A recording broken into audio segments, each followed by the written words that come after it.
নমস্কার বন্ধুরা, আজকে আমি রান্না করব পুঁই মিটুলি। তো চলো কিভাবে রান্না করব তোমাদের সাথে শেয়ার করি। এখানে আমি নিয়েছি বেগুন, কুমড়ো, মূলো, আলু আর শিম, আর নিয়েছি দুটো পেঁয়াজ। প্রথমে আমি সবগুলোকে কেটে নেব। এরপর কড়াইয়ের ওপর তেল দিয়ে তাতে তেজপাতা, শুকনো লঙ্কা, পাঁচফোড়ন ফোড়ন দেব। তারপর পেঁয়াজটা ভেজে নেব। পেঁয়াজটা ভাজা ভাজা হয়ে গেলে সবজিগুলো তাতে দিয়ে দেব। ভালো করে নাড়াচাড়া করে এবার মিটুলিগুলো দিয়ে দেব। তারপর দেব নুন, হলুদ, জিরে গুঁড়ো। আর এটা কিন্তু আমি সম্পূর্ণ জল ছাড়াই রান্না করব, গ্যাসটা আস্তে করে।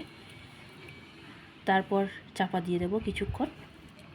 এই যে দেখো, কিছুটা সেদ্ধ হলে আমি তেতে টমেটো দিয়ে দেব। এই যে দেখো, তরকারি থেকেই কতটা জল ছেড়েছে। পুরো তরকারিটাই কিন্তু আমি জল ছাড়া রান্না করেছি। আর মিষ্টি দেওয়াটা স্কিপ হয়ে গেছে, নামানোর আগে আমি সামান্য মিষ্টি দিয়ে নামিয়েছি।